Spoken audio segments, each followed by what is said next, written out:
started out in the 11th spot as of the first game, and he really was in the top 3 and 4. In fact, he was 4th almost all the time. So he bowled very consistently in his matches yesterday. Been a little bit erratic here so far, but nothing erratic about that at all. Robin Burrus playing deeper on the lane than we've seen yet today. Right here, watch this ball. 19th board, or just to the right of the 4th arrow. Now watch this turn and revolution. 1-3 pocket annihilated. The whole left side of the pocket is destroyed. Robin Burrus throws an exceptionally strong ball. Hard to control sometime, but when he gets it around the pocket, he's going to strike. Yeah, I don't think I've ever seen a guy, at least on our show this year, that has the kind of hook on the ball that he does. It's really tremendous sitting here watching it. I mean, you think it's going to go, way wide, and then bam, back it comes. The cupped wrist and that wrist roll is what creates that, Tommy. Dave Callery, on the other hand, a lot more direct, and we'll show you the 2 different lines that these players are bowling with right now. Dave Callery is going straight up the boards, right up the track area, and letting the lane really create the roll and the pin action on the back-end shot. Watch closely where his ball is going to hit on the arrows and where it then will travel down the lane. It's interesting, David, in the top 4, we have 2 crankers and 2 down-in shooters. That shows the condition was playable for everybody, and the best bowlers, the ones that executed the best, are here. Now look at that ball. They're very, very straight down the lane, creating good pin action. Nice pin fall for David Callery. Now watch this one. When Robin gets up, he'll be way left of that, taking the ball way right of that, and then letting it hook back into the pocket. You can see him there. He's almost up against the ball return. 20th board. Perfect. 10 up and 10 down. And Davey looked like he really threw that ball well. Look at it right here. Is he up right over the 20th board, the 4th arrow, out to about 10, and now look at this ball. Power personified. Robin Burrus is absolutely perfect. You can see the difference in the 2 players there, both players with strikes in the 5th and 6th. The deficit at this point, 23 pins. Make it 13. He looks like he's starting to heat it up after that open frame you talked about in the first. It's been all marked since then. Well, except for that 4th frame where he went high and left the split, Tommy, he's been absolutely perfect. I wouldn't be too surprised to see him take it to the wall. David, have we had any spares converted yet? Doesn't look like it.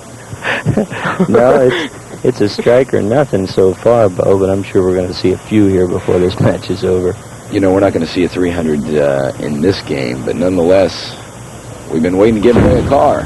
This is the last chance. We've got 2 games left, and Todd Scheller brought out a beautiful 1987 Ford Taurus GL this morning in the event that a 300 is rolled. I understand Father Tom is out of town.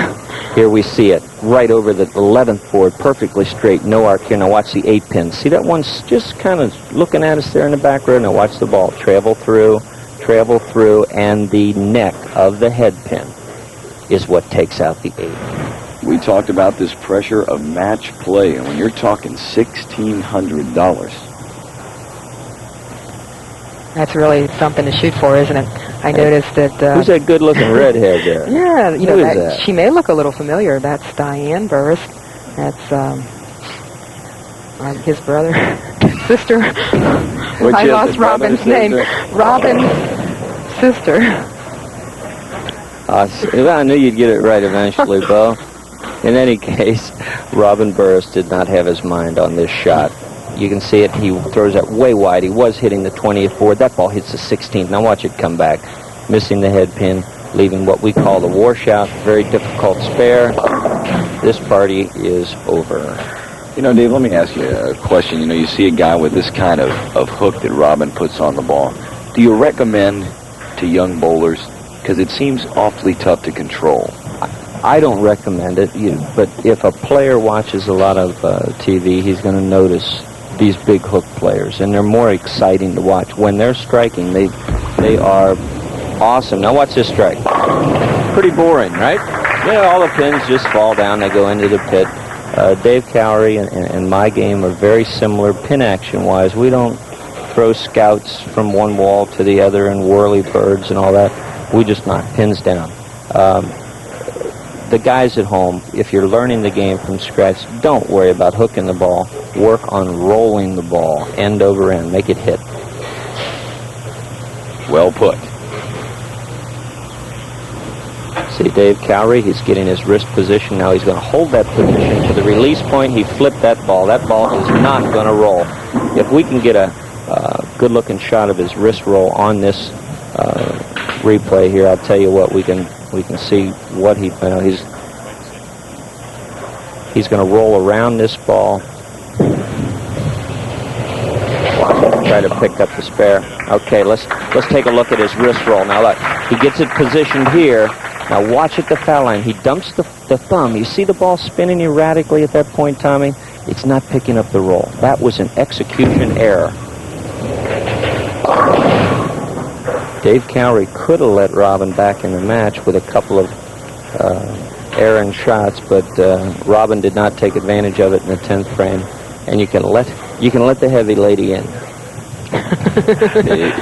Shall we tune her voice a bit?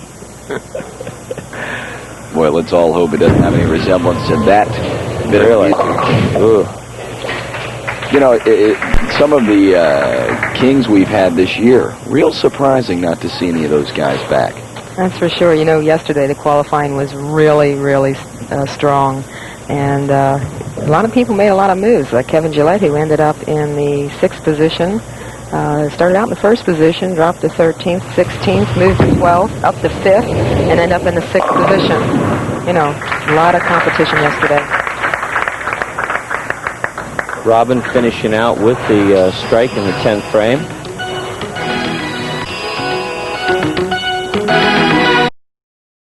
The 8th. Dave Callery adds another strike in the 9th frame for 7 in a row to all but solidify the game. Robin Burrus opening in the 9th, sparing in the 10th, but David Callery with a 233 goes on to step number 2 in pursuit of the 1987 King of Bowling.